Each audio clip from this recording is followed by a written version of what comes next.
Hey everybody, what's going on? It's your boy G from O&G Reviews, and I'm here to give you my thoughts on Brock Lesnar versus Bill Goldberg 2 at Survivor Series. So I was there live last night at Survivor Series, and I must say that the crowd was pretty hot for the whole card. There was never like a dull match except for probably like the cruiserweight match. But my thoughts on Brock and Goldberg too. I was always very skeptical about this match for a number of reasons. I mean, Goldberg's last match in WWE was 12 years ago at WrestleMania 20 against the very Brock Lesnar. And let's just say that the match was not good at all. And also, like Brock Lesnar's style in the ring since returning from his career like in MMA has become very robotic and just downright repetitive.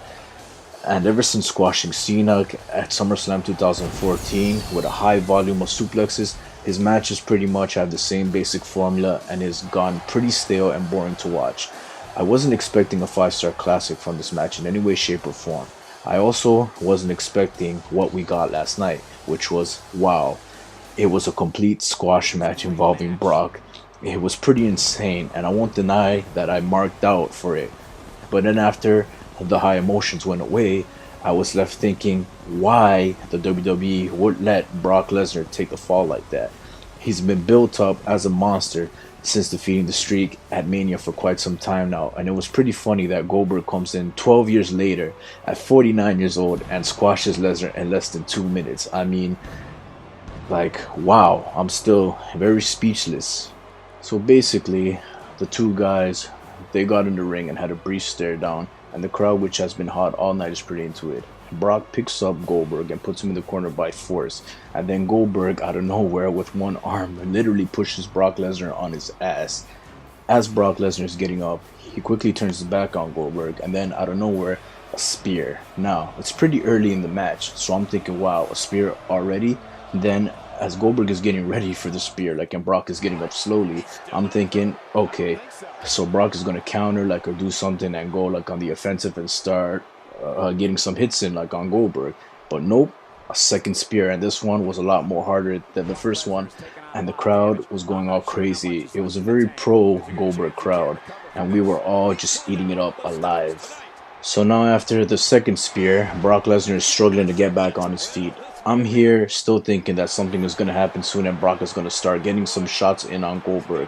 So as Goldberg sets Brock up from the jackhammer, I'm thinking, okay, Brock is going to counter it or end up just kicking out of it. But nope, none of that happened. And as the count went to 3, the crowd's reaction and mine was basically, holy shit, because nobody expected that to go down at all. So I have to admit that I marked out like a little kid, and I don't mind the outcome of this match. It felt like vintage Goldberg from WCW, and the crowd went pretty nuts for it. I just have to ask myself, like, why? Why did the WWE build Brock up for so long and give him all these accolades, the streak, like he squashed Cena, like he went over countless people, and then tonight, or better yet, right, last night, he just gets squashed in less than 2 minutes. 2 minutes, man. So I'm still trying to process it, and there are some rumors that Shane McMahon was going to interfere in the match and end up costing Brock the match to set up some kind of rivalry like down the road, but Shane legit got injured like in the Raw vs SmackDown tag team elimination match. So now I have to ask myself, just what's next?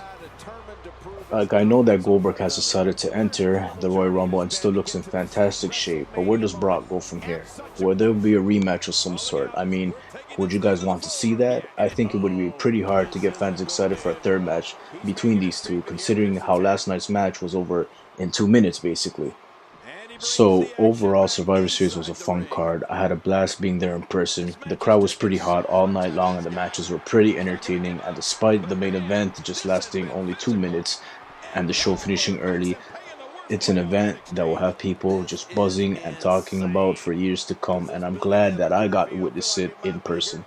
Thank you all for watching this review. Hit that like and subscribe button. I'm sure this review just lasted longer than the actual match itself.